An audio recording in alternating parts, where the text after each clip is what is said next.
नमस्कार, आप देख रहे हैं जस्ट इंडिया। मैं हूं आपके साथ काजल ठाकुर। खबरों की शुरुआत करेंगे उससे पहले हेडलाइंस के प्रायोजक हैं आरोग्य मास्क लगाएं, कोरोना से सुरक्षित रहें। Holy Heart super speciality and trauma centre, Delhi bypass चौक, Rohtak. Oscar super speciality hospital and trauma centre, रंश Kia showroom in Rohtak and Bahadurgarh. Showroom पर आइए, टेस्ट ड्राइव ले और गाड़ी बुक कराइए। देश में 3,66,946 कोरोना संक्रमित, हरियाणा में 8,946 मरीज। प्रदेश में अब तक हो चुकी 130 लोगों की मौत। अंबाला में कोरोना पॉजिटिव मरीज ने की आत्महत्या, अस्पताल के बाथरूम में लगाई फांसी। परिवार को मैसेज भेजकर कहा था कि अंतिम संस्कार के समय मुझसे 10 फीट दूर रहें।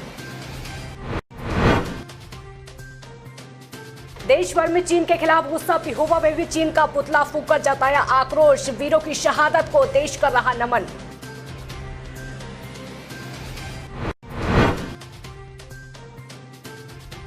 और टोहाना में एक व्यक्ति की तेजधार हथियार से की गई हत्या। बहन ने दूसरे भाई पर लगाया हत्या का आरोप। मामले की जांच में जुटी पुलिस।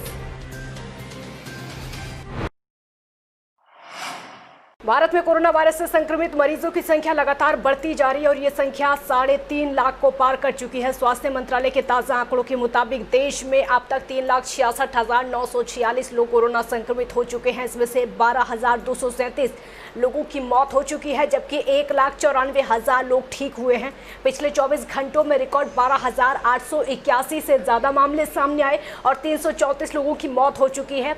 वहीं स्वास्थ्य विभाग के मंत्रालय के मुताबिक हरियाणा में कोरोना संक्रमितों की संख्या 8,946 हो गई है, जिसमें 6,095 पुरुष हैं और 2,850 महिलाएं शामिल हैं। वहीं प्रदेश में 130 लोगों की अब तक कोरोना से मौत हो चुकी है, जिसमें 87 पुरुष हैं और 43 महिलाएं। 4,718 एक्टिव केस हैं, तो वहीं 4,098 लोग ठीक होकर अपने घर जा चुके हैं। हरियाणा में रिकवरी रेट लगातार बढ़ता जा रहा है। 10 दिन में मामले डबल हो रहे हैं। अंबाला में आज एक कोरोना पॉजिटिव 55 वर्षीय मरीज ने आत्महत्या कर ली। आपको बता दें कि कोविड अस्पताल में भर्ती कोरोना संक्रमित मरीज ने अस्पताल में बाथरूम में फंदा लगाकर अपनी जीवन लीला समाप्त कर ली। वहीं मामले की सूचना मिलते ही स्थानीय पुलिस ने मौके पर पहुंचकर मामले की जांच शुरू की। पुलिस का कहना है कि संक्रमित मरीज यमुनानगर के जगाधरी में सेक्टर 17 का रहने वाला था और कोरोना के डर के चलते युवक ने आत्महत्या की है। वहीं पुलिस के मुताबिक आत्महत्या करने वाले व्यक्ति ने मरने से पहले अपने परिवार को एक मैसेज भेजकर लिखा था कि संस्कार के समय जब उस व्यक्ति का अंतिम संस्कार होगा तो उस समय उसके परिवार वाले उससे 10 फुट की दूरी पर रहें। सुरेंद्र सिंह हैं, जगाधरी के रहने वाले हैं और उनकी उम्र जो बताई जा रही है 55 ईयर्स है, जो कि अभी 15 तारीख को यहाँ CH यमुनानगर से शिफ्ट हुए थे। कोरोना पॉजिटिव थे, तो इसलिए यहाँ पे आए हुए थे और आज इन्होंने इसके चलते सुबह सुसाइड कमिट कर लिया। कारण तो यही हो सकता है इनको, जैसे कईयों का आदमी जो है कोरोना फोबिया हो जाता है, वो अपने आप को इसको बर्दाश्त नहीं कर पाते, थोड़ा सा में आ जाते हैं, दहशत से में आ जाते हैं। इस वजह से ही हो सकता है, और तो कोई ऐसा रीज़न हमें यहाँ देखने को नहीं मिला। कोरोना पॉजिटिव केसों की संख्या प्रदेश में लगातार बढ़ती जा रही है। पॉजिटिव मरीज मिलने वाले केस ज़्यादातर दूसरे राज्यों से आने वाले हैं। आज इंद्री के गांव गढ़ी जाटान में एक व्यक्ति कोरोना पॉजिटिव मिला।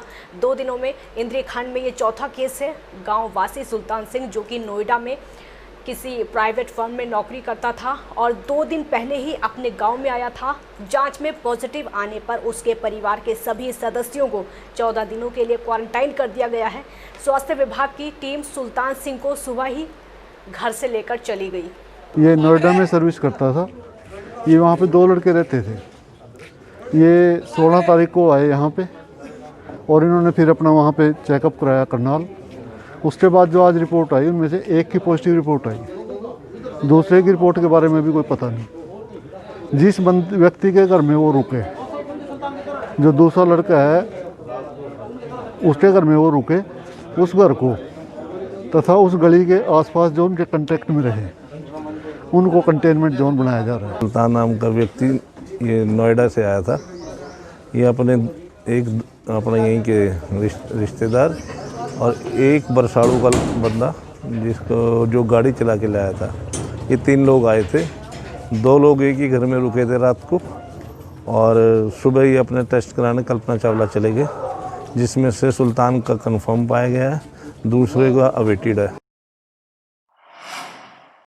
आज पिहोवा में शिवसेना हिंदुस्तान की अगुवाई में जननायक जनता पार्टी, शुभकर्मन चैरिटेबल सेवा सोसाइटी समेत कई संस्थाओं और हल्कावासियों ने मिलकर लद्दाख में चीन और भारत के बीच गतिरोध के चलते हुई मुठभेड़ में 20 भारतीय सैनिकों के शहीद होने पर रोष प्रदर्शन किया। प्रदर्शन के दौरान उन्होंने शहीद अमर रहे के नारे लगाए और चीन के राष्ट्रपति शी जिनपिंग के खिलाफ मुर्दाबाद के नारे लगाए। वो प्रदर्शन करते हुए सभी शहीदी स्मारक पहुंचे और उन्होंने शहीदों को नमन किया। उसके बाद चीन के राष्ट्रपति का पुतला लेकर शहर के कई बाजारों से होते हुए मेन चौक पर पहुंचे। वहां पर चीन के खिलाफ जमकर नारेबाजी करके भड़ास निकाली गई। सामाजिक संगठनों द्वारा रल मिल के चीन ने जो दुस्साहस किया है, भारतीय जवानों के ऊपर जो अचानक हमला किया गया जिससे कुछ सैनिक मारे गए हैं, उनके विरोध में आज हमने ये पुतला फूंका है और सरकार को भी चिताया है कि यारी दोस्ती छोड़ो और भारतीय सेना को खुले हाथ दो ताकि वो दो हाथ चीन के साथ कर सकें। आज रोहतक के जिला न्यायालय में वकीलों ने देश के लिए सर्वोच्च बलिदान देने वाले सैनिकों को अपने श्रद्धासुमन अर्पित किए और 2 मिनट का मौन रखकर उनकी शहादत को नमन किया। इस मौके पर सीनियर एडवोकेट विनोद पावा ने कहा कि देश हमेशा इन शहीदों का कर्जदार रहेगा जिन्होंने भारत माता के लिए अपना बलिदान दिया है। भारत सरकार को धोखेबाज चीन को सबक सिखाना चाहिए ताकि वो दोबारा ऐसी हरकत ना करे। इस दौरान कई वरिष्ठ वकील भी मौजूद रहे। करनाल के कुंजपुरा में स्थित सैनिक स्कूल के पूर्व में रहे 9 छात्रों ने देहरादून में भारतीय सैन्य अकादमी से पास आउट होने के बाद लेफ्टिनेंट बनकर स्कूल का नाम रोशन किया। 1961 से शुरू हुआ देश का एकमात्र कुंजपुरा सैनिक स्कूल भारतीय सेना को दे चुका लगभग 40 के करीब जनरल, ब्रिगेडियर, कर्नल जैसे कई अफसर और हजारों की संख्या में लेफ्टिनेंट जो आज भी देश की सेवा में अपना योगदान दे रहे हैं और कई सेवानिवृत्त हो चुके हैं। जबरदस्त खुशी हुई है कि मेरा बेटा देश की सेवा के लिए जा रहा है, तो इस गांव कुंजपुरा के लिए, करनाल के लिए और सैनिक स्कूल के लिए भी बड़े गर्व की बात है और हमारे परिवार के लिए तो और भी ज़्यादा गर्व की बात है क्योंकि हमारा बेटा इस देश के लिए समर्पित है और उसका बचपन से ही इतना ज़बरदस्त शौक़ है कि मैं देश के लिए कुछ करूँ। उसका इतना जज्बा है देश के लिए कि मैं कुछ करना चाहता हूँ। वो छोटी सी उम्र में 21 साल की उम्र में बच्चा खेलने और उसके कूदने की उम्र होती है, मगर उसने इस छोटी सी उम्र में देश के सपने के लिए जुड़ने के लिए, सीमाओं की रक्षा करने के लिए अपने आप को समर्पित कर दिया। अंतर्राष्ट्रीय योग दिवस को लेकर हरियाणा योग आयोग और आयुष विभाग की तरफ से होडल के करमन गांव के राजकीय स्कूल के प्रांगण में योग प्रशिक्षण शिविर का आयोजन किया गया, जिसमें योगाचार्य रामजीत सिंह, योगाचार्य अनिल कुमार, आचार्य कर्मवीर सिंह और कन्हैया ने योगासन करके लोगों को स्वस्थ रहने का संदेश दिया। योग आचार्य रामजीत सिंह ने लोगों को योग की कई क्रियाओं के बारे में भी बताया। दिवस के इस मौके पर अवश्य ही आप योग करेंगे, घरों में करेंगे, दूरी का भी ध्यान रखेंगे, सुरक्षित रहेंगे। रही बात जो आयुष विभाग और हरियाणा योग आयोग की तरफ से कार्यक्रम चलाए जा रहे हैं, हमने पलवल जिले के सभी बड़े बड़े गांवों में करीब पिछले 1-1.5 महीने से लगातार प्रशिक्षण कार्यक्रम चला रखा है। टोहाना के नया बाजार वार्ड नंबर 7 में 40 साल के व्यक्ति का शव उसके घर में खून से लथपथ मिला।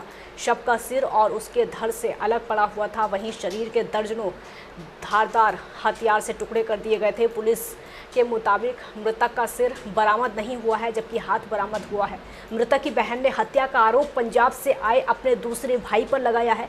उसका कहना है कि दोनों भाइयों के बीच में प्रॉपर्टी को लेकर झगड़ा रहता था और मौका देखकर उसकी हत्या कर दी गई। फिलहाल पुलिस मामले की जांच में जुटी है। कभी कभी आया जाता करता था, हमें इसका डर था। रात ये 8 बजे आया है, 8 बजे आने के बाद उसके बाद ये काम हो गया है। लोगों ने चीखें सुनी है बचा लो की। तो क्या लगता है कि किस ये शौक नहीं किया है, शौक नहीं किया, शौक किस बात कोई नहीं हो सकता। अशोक कौन है? भाई है इसका बड़ा, दीपक का बड़ा भाई है। कहाँ रहता है वो? पता नहीं, रुलता फिरता रहता, कभी कहाँ कभी कहाँ।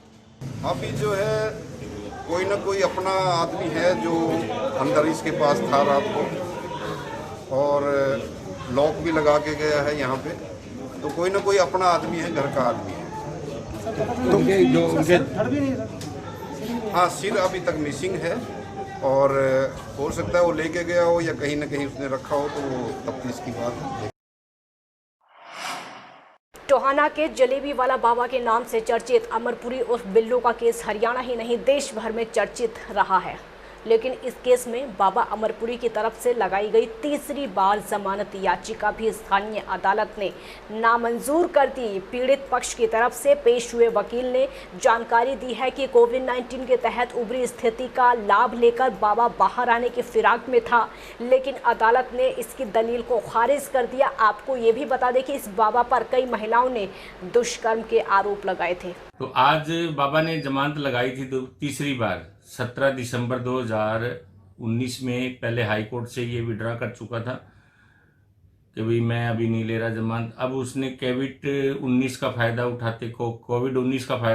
उठाते हुए इसने कोरोना के तहत लोगों को जमानतें मिल रही हैं, तो उसके तहत इसने दोबारा कोशिश की। हालांकि इसकी 22/6/2020 से ऑलरेडी फिक्स है फाइनल आर्गूमेंट के लिए, लेकिन ये फिर भी जमानत के लिए इतना तड़फ रहा है कि भाई मैं किसी तरह से बाहर आऊं। खबरों के प्रायोजक थे Pramod trading company, tiles, sanitary ware, Ghanipura, Jhajjar road, Rohtak. Asian colour coated स्पात limited. Be Fast Fit, India's fastest growing fitness chain, now at Rohtak D Park. Corona महामारी से लड़ने के लिए आरोग्य मास्क लाया है आपके लिए सबसे आधुनिक मास्क। इसके साथ ही आपको मिलेगी आधुनिक PPE किट, वो भी बहुत ही सस्ते रेट पर। contact@arogyamask.com पर जाएं और हमसे संपर्क करें या फिर www.arogyamask.com से जुड़े। इसके साथ ही आप हमें कॉल कर सकते हैं। हमारा पता है Anand international, plot number 181, sector 25, Panipat, Haryana. Holy Heart Super Speciality and Trauma Center.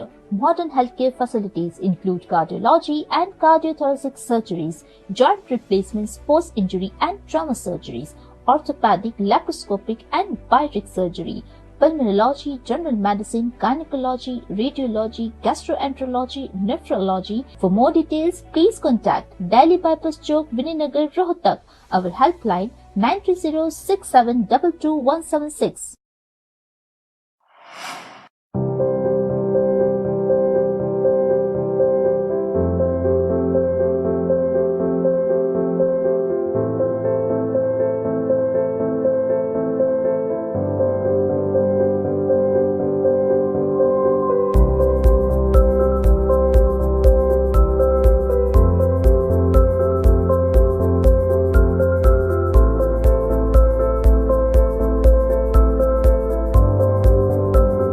Offer का लाभ उठाने आइए IFV point Rohtak, Sonipat road, near railway crossing, Rohtak.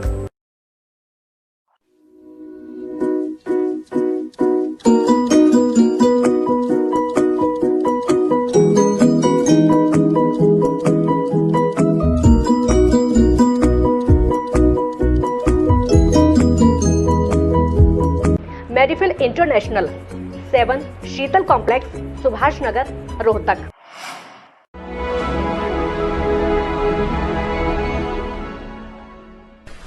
चाचा, आपने नया घर बनवाया है तो घर की छत पर कौन सी शीट लगवाई है?